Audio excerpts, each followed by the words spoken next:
Талғарлық 16 жасар бозбаланың өлімі Қазақстанда резонанс тудырды. Шерзат Полаттың оқиғасы басылғандай болып еді, алайда қолын қанға бояған кінәлілер тынышталар емес. Халық оларды кінәсін мойындай ма десе, керісінше түрмеде туған күнін тойлатып жатыр. Сонда мұнысы маған не істедіңдер деп, қыр көрсету деп түсінуге бола ма? Сонда қолын қанға малғандарға заң жүрмегені ме? Абақтыдағылардың бәрі осылай шалқып өмір сүре ме? Мұндайға жол берген түрме қызметкерлері жұмыстан қуылыпты деседі. Соған қарағанда Талғардағы тамыр таныстықтың тамыры тереңге кетіп қалғаны ма? Қазақстан Халық партиясының баспасөз қызметі жақында Талғарға барып қайттық. Ондағы жұрттың ахуалымен танысып қайттық. Тұрғындарды не толғандырады? Алматы маңындағы Талғардың қазіргі тіршілігі қандай? Ондағы ағайын марқұм туыстарын жерлеуге жер таппай жүргендігі рас па? Айтпақша, Талғарға жаңа әкім сайланды. Ешкімнің қол жетпейтіндей қала әкіммен сұхбат алу шынымен қиын ба? Талғарға енді басшы болып келген әкімнің телефонында маза жоқ екендігі рас па? Жаңа әкім тамыр таныстыққа жол бермеймін деп тас түйін бекіп отырған сыңайлы. Талғар әкімі қаладағы қордаланған мәселені шеше ала ма? Әлде облыс, аудан әкімнің құзыретінде ме? Ақпардың бүгінгі шығарылымын күзден бері бүкіл ел назарын жаулаған тынымсыз Талғар өңіріндегі ахуалына арнадық. Ассалаумағалейкум.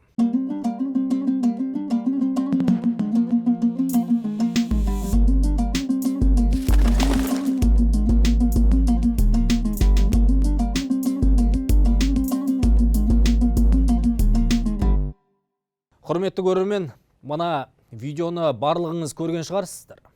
Алиса, поставь музыку Қайрат Нұртас туған күн. Видеодан байқағаныңыздай, бұл әдетте тойланатын туған күнге ұқсайды. Алайда мұндағы жігіттер қылмысы үшін мерзімін өтеп жатқан азаматтар. Мына видеоға қарап олай деп айтпас едім. Арасында жақында 16 жастағы Шерзат Полатты әке шешесінің көзінше өлтірген күдіктілер де бар. Бейнежазба Алматы облысы Еңбекші Қазақ ауданының уақытша ұстау изоляторында 8-9 ақпанда түсірілген. Желіде тарап кеткен видеоны бұрын осы изоляторда қызмет еткен азаматтың жеке телефонына түсірген. Яғни түрме қызметкері жұмыстан кетер алдында абақтыдағы азаматтарға телефонын қалдырып кеткен. Аталған жайт қоғам арасында қызу талқыға түсті. Осыдан соң Талғардың бұзақылары осылай абақтыда сайрандап жүрсе, кезінде қолында әжептәуір билігі болған Мәсімов пен Бишімбаевтар тіпті курорттағыдай тұрып жатқан шығар. Айтпақша, аталған жайттан кейін осы оқиға болған абақты қызметкерлері мен басшылары жұмыстан қуылыпты. Бұл басқа өңірдегі түрме қызметкерлеріне сабақ болатында шығар. Енді Шерзаттың оқиғасына оралайық. 4-ші қазағында болған қаралы оқиғаны тергеу аяқталыпты. Қазір тараптарды сотқа дейінгі тергеу материалдарымен таныстыру процесі жүріп жатыр екен. Қылмыстық іс бойынша 9 күдікті қылмыстық жауапкершілікке тартылды. 6 адам жәбірленуші ретінде таңылды. Біздің тарапымызбен жәбірленушілермен 40-тан астам іс-шараларға қатыстық. Бұл жауап алу, беттестіруге қатысу, және де оқиға орнында жауап беру, және де басқа процессуалдық іс-шараларға қатысылды. Танысқаннан кейін қылмыстық іс оның заңдылығын тексеру және сотқа жіберу туралы шешім қабылдау үшін прокурорға жолданады. Біз осы жайт бойынша Шерзаттың ісімен айналысып жатқан заңгерлерге хабарластық. Бір байқағанымыз, Талғардағы атышулы оқиғаны 4 адвокат тыңғылықты зерттеген. Олар сотта Шерзаттың отбасын қорғайтын болады. Командамызбен бірге адвокаттар тобымен істің барлық құжаттарын зерделеп тексеріп жатырмыз. Ең басты мәселе бұл жерде куәлердің, қылмыс болған оқиғаның куәлерінің жауаптары және іс бойынша тағайындалған сараптамаларының қорытындысы, мамандардың қорытындысы, оны түбегейлі жіті тексеріп, оның қорытындыларын қарап, оны іс материалдарымен салыстырып, салыстырып жатырмыз. Ол ертең күдіктілердің іс-әрекеттеріне баға беруге, соттың шешіміне едәуір ықпалын тигізеді. Еске тағы да бір салып өтейік. Былтыр 4-ші қазанда Алматы облысында жас жігіттер жабылып, 16 жастағы Шерзат Полатты өлтіргені дүйім жұртты дүр сілкіндірді. Бір топ жігіт жасөспірімді тепкілеп жатқан маңайдағы адамдар видеоға түсіріп алған. Бұзақылар ешкімді аямапты. 12-ші қазанда қараған түні марқұмның отбасының үйі өртеніп кетті. Біз сонау қаралы оқиға болған жерге бардық. Шынымен де байқағанымыздай бұл маңнан адам қарасы үзілмейді екен. Күллі Қазақстанды дүрліктірген бозбаланың оқиғасы дәл осы дүкеннің алдында болған. Қазір бұл жақтағы жағдай тұрақты. Алдында қаптап тұратын қарауылдар көрінбейді. Одан бөлек әлеуметтік желіден байқаған шығарсыздар, Шерзатты еске алу үшін бұл жерде гүл шоқтары тұратын, оны да алып тастаған. Қазір осы Қаржаубайдың отбасы жалдап тұрған осы бір дүкен сатылымда тұр екен. Есігінде қара құлып тұр. Бір анығы осы мекен сол қаралы күннің ескерткіші ретінде сақталатыны анық. Жараның бетін ашу емес мақсатымыз. Осы сапар барысында Қаржаубайдан сұхбат алғымыз келді. Алайда көптеген оқиғадан кейін Шерзаттың әкесі журналистермен сұхбаттаспайтынын айтыпты. Әрі елден де уақытша кете тұруға мәжбүр болған. Ал елден шығарылсын деген әпкесі Талғарда қалатын болып шешіліпті. Отбасының ойраны шыққанына былай тұрсын, баспанасыз қалған Қаржаубайдың отбасы қазір үй мәселесін әлі шешпеген. Белсенділер мен халықтың жинаған қаражатына үлкен үй іздеп жатқан көрінеді, алайда бұған Қаржаубай араласпаған. Үй мәселесімен қазір қарындас айналысып жүр. Ал әкімдіктен қолдау болады ма? Талғар әкімнен де сұрап көрдік. Талғардағы оқиғадан кейін бұл қала туралы түрлі ақпарат шыға бастады. Елімізде шынымен де қылмыстың ордасына айналған басқа тағы қай өңір бар? Алматы қаласындағы шағын қала немен күн көреді? Осы сұрақтардың жетегімен біз Талғар жұртымен тілдесіп көрдік. Во-первых, грязно, дороги убитые, жол деген мына вообще тазаламает, зимой никогда ничего не чистится. Снег выпал, пока растает, так оно и стоит. Центральные улицы очищает, а второстепенные, вот так вот ходим, мы пенсионеры, арен. Вот. Очень много вопросов. Поэтому, даже не знаю, мы даже на выборы не ходили, если честно. Только из-за того, что у нас не работает наш аким. Претензий очень много. Мектеп бар, бірақ толып тұр. Класстардың бәрі толып тұр. Новостройкада тұрамыз, біздер өзіміз жүргіздік. Су, свет бәрін өзіміз жүргіздік. Бізге әкімшілік келіп ештеңе жасап берген жоқ. Біз өзіміз. Енді ана үстінде лоток бар, жазды күні су ағады, талай адамдар суға кетіп өлді. Больница Новобайцадан төмен барсаңыздар көресіздер. Соның бетін негізі жауып береміз деген, ол өте жоқ қазір уже. Көрдіңіз бе? Ол деген мына жерден су ағады. Анандай үлкен тас тастасаң домалатып алып кетеді. Ана төменгі жағын жапқан, ал жоғарғы жоқ. Қазір балалар мынандай тақтайдың үстімен жүріп өтіп жүр. Талғарда қазір 66 мыңнан астам халық тұрады. Бұл ресми тіркеуі бар адамдар. Ал Талғарда үй жалдап, Алматыға қатынап жүретіндер қаншама. Сонымен кейінгі жылдары күрмеуі шешілмей келе жатқан бір қатар мәселелерге тоқталайық. Шұрық тесік жолдар, одан бөлек Алматыға баратын ұзын жолайрықтың жолаушылардың өкпесінің қысатындай тар болуы. Құдайдың кең жерінде оны неге сонша тар етіп салған? Тағда сол баяғы бөлінген ақшаны қолды ету ме? Мұның салдарынан таңертең және кешке бұл жерде қатынайтын ішекте шұбырған кептеліс халықтың жүйкесін әбден құртқан. Бұл өңірде көзге бірден түсетін тағы бір мәселе бейберекет салынған үйлер. Жүйе жоқ, рет жоқ, бірінің үстіне бірі мінгесіп көшелері қалаған жерден шорт кесіліп кете береді. Айтпақша, жақында Семей қаласына сапармен барған едік қой. Сол жақтағы жұрт камера көрсе тіксінетін, мәселені көтергісі келеді, бірақ жұмыстан шығып кетем ба деп қорқады. Ал Талғарда байқағанымыз Абай облысынан қоныс аударғандар өте көп екен. Әлде біз жолыққан адамдар сондай болды ма? Микрофонмен жақындағанымызда былай деді. Қысты күнен кететін нәрсе жер тайғақ деген секілді, оны түгел ол жалпы халықтың тұрмысы жақсы, мында еңбек етіп жүр бәрі. Коммунитеті көмектесу керек елге. Қымбатшылық қысып тұрған уақытта үйлерін оформить етуге көмектесу керек. Көп балалар, жағдайы жоқ адамдар бар, квартирада жүрген, соларға көмектесу керек. Құдайға шүкір, өзім квартирам бар, бәрі бар. Просто мен басқа елдің жағдайын ойлап отырмын ғой. Өзім Ақтауда тұрмын, қонақ болып келіп жатырмын мен де. Қонақ болып келіп жатса мен қалай болып жатыр? Қалай ұнап жатыр ма? Бұйырса, міне базарына кіріп, анау мынау заттарымызды. Ақтаумен салыстырғанда қалай? Қар ғой, әдемі ғой. Ақтауда қар жоқ қой. Сол үшін келген адам ғой. Талғарда тағы бір өзекті мәселе бар. Қала маңында марқұмдарды жерлейтін жер жоқ. Сөйтсе, көзі тірісінде тұрар баспанасы жоқтарға өлген соңда бір тілім жер бұйырмайтын көрінеді. Осыдан кейін біздің ел кең байтақ жер шарында территориясы 9-шы орында тұрмыз деп, кеуде соғу қаншалықты күлкілі екенін өздеріңіз бағамдай беріңіздер. Талдыбұлақ, Бірлік, Ақбұлақ, Шымбұлақ, Алтындан деген 5 ауылымыз бар. Соған бейіт мәселесі шешіп беремін отыр. Бізге беріпті бейіт мәселесі, анау таудың басына, таудың шығынан біз айтты, ойыққа құс ұшса құс қанатталады. бізге мына жақта жазықтық бар, әкімшілік сатып жіберген. Сол жазықты қайтарып берді таудың төбесіне. Соны бейітке жоқ. Бұл әкімдер айтады, біз сатқан жоқпыз дейді.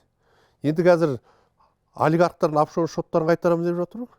Ол кезде қазір сату болса, жер сату болса, қазір сол жерді қайтару саясаты жүрді. Соған құлшына кіріскен мына әкімдер жоқ. Жоқ, біз қайтармаймыз, біз оған араласпаймыз, ол біреудің жекеменшік жері дейді. Сапасы ауыз су ішеміз. Суымыз лай. Ол суымызды ішу үшін 5 минуттай суды ағызып тұруымыз керек.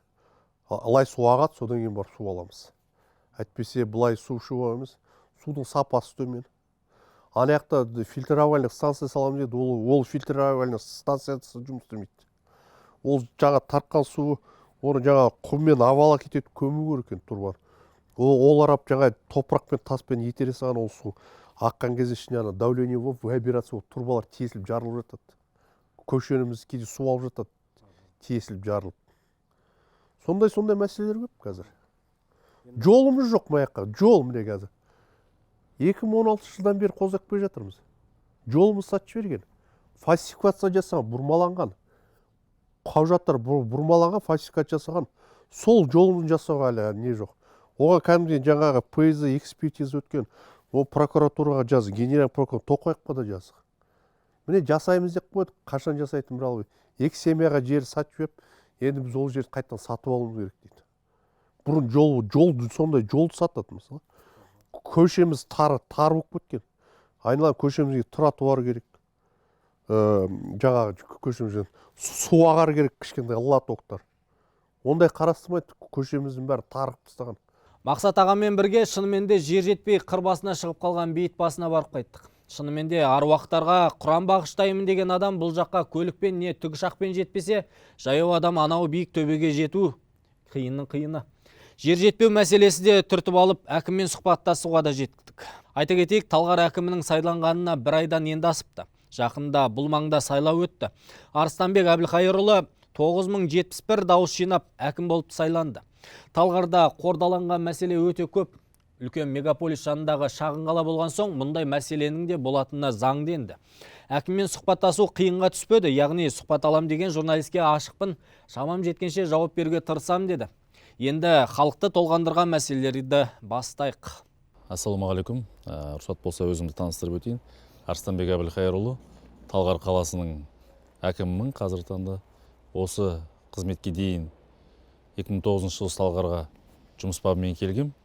Сол жұмысымды 2009-дан 2023 жылға дейін Талғар қаласында ПК Марат мекемесі бар, тұрмыстық қатты қалдықтар шығаратын.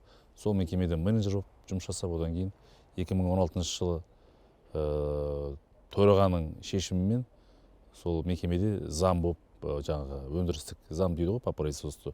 Сол зам болып жұмыс жасап, 23 жылы Талғар ауданының депутаты болдым.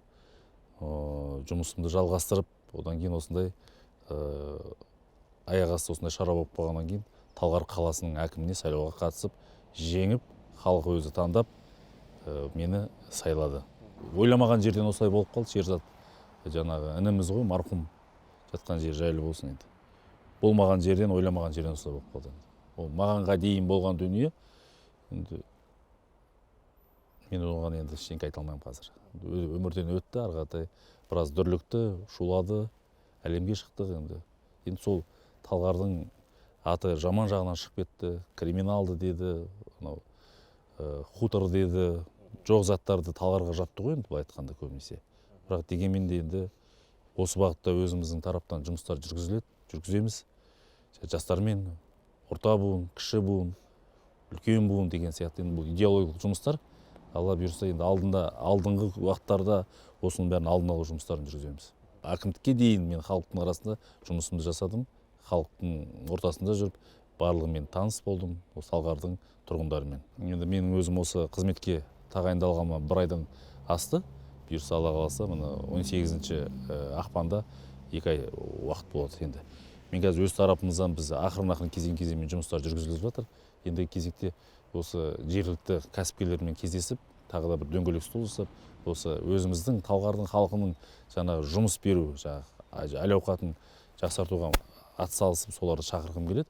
Ертеңгі күні біздің Алматы Талғардың адамдары Алматыға барып жұмыс жасамай, осы Талғарда тұрып, Талғардың жұмысын жасап, өзінің күнін көрсеткен деген осындай бір мақсатта жұмыс жасағым келеді. Пробкадан шаршаған шығар өйткені. Енді енді пробка таңертең былай бара жатсаң екі қатар кешкісін екі қатар қайтады. Енді оның да Алла бұйырса осы президентіміздің жарлығы шықты. Осы 25-26 жылдары деп отыр, енді жол кеңейтіліп, ол пробкында шаруа шешіледі бұйырса. Мен ешкімнен қашып жүрген жоқпын. Осы сіздердің алдарыңызда берілген сұхбатым бар. Жаңағы сайт дейміз ба, Тенгри Ньюс деген берілді, ешқандай шектеу болған жоқ. Оны қашып жүрген жоқпын. Білмеймін қандай неғып олай ойлап жатқандарын. Ашықпыз, келсін, сұхбатымызды береміз. Одан бір не көріп тұрған жоқпын. Сізге бір хабарламалар, звоноктар түсіп жатқан шығар, өтініштер. Жоқ, енді ол звоноктар түсіп жатқаны жаңағы құттықтап, енді осы туысым жоқ дегенмен, бірақ енді осында жүріп жұмыс жасағаннан кейін жаңағы жолдастар бар, былай айтқанда әріптестер бар, бірігіп білесіз, солардан хабарламалар түсіп жатыр, құттықтап, ары қаратай жұмысыма табыс тілеп жатыр. Тілеушілер көп, жақсы сағына. Енді көбінесе осы Талғар қаласының тұрғындары. Қаншалықты жаққа созылатынын көрерміз. Енді ол да бар, иә. Айтыңызшы, кез келген адам, әсіресе осындай үлкен қаланың шетіндегі, осындай Талғар сияқты жақын маңдағы қалалардан жер алғысы келеді, жер учаскесін алғысы келеді. Бұл жақтарда ондай мәселе бар ма? Астананың маңында бар ма ондай мәселе? Енді Талғардың шеңберінде енді бізде үй кезегінде тұрған 10 мың адам бар, бірақ ол 10 мың адамның кезегі жылжымапты. Кейінгі бір 7-8 жыл болып. Өйткені Талғарда былай айтқанда жер жоқ қой. Біз енді қала өсіп жатыр, бәрі жекешелен, көбінесе жекеменшік жерлер болғаннан кейін Талғардан біз жер бере алмай отырмыз. Жер жоқ. Енді жекеменшік жерлерді алып жатқан азаматшалар бар шығар. Сын қабылданады. Мен осы айтып тұрмын ғой, ПК Марат мекемесінде істеген кезде әртүрлі ұтып болғаннан кейін әртүрлі ойын жасады. Бәріне дайын болдым. Осы сынды да қабылғауда, сөйлесуге де, нетуге де дайынбыз. Әлеуметтік желіде отырасыз ба өзіңіз? Мен белсендімін. Бірден айтайын көрермен, бұл ешқандай да тапсырыспен түсірілген материал емес. Талғарда жаңадан келген басшы болған соң, жөн жосықсыз сұрақтың астына алу дұрыс емес деп білем. Талғар әкімімен бір жылдан кейін тағы да кездесіп, қаншалықты сөзінде тұратынын көреміз енді. Өйткені осындай өңірдегі көп жайттар кейде қала басшылығының да уысына түсе бермейтінін білеміз. Әдетте, үлкен істің басында үлкен адамдар бұл жайтта облыс басшылығы турасында айтып отыр. Әңгімемізді түйіндей келсек, Талғар жұрты әлеу желіде блогер белсенділер дүрліктіретіндей аса бір басбұзар, тентек болып көрінбейді. Халық өзі тіршілігін жасап жүр. Қала маңында экономикасын ілгерілетін өндірістер де бар екен. Ендігі кезекте қордаланған мәселелер шешілсе жақсы болар еді. Көзбояушылықтан әбден мезі болған халықтың жағдайы түзелсе берекесі де артар. Мінекей Талғарға жасаған сапарымыз осылай болды. Ел іші аман болсын.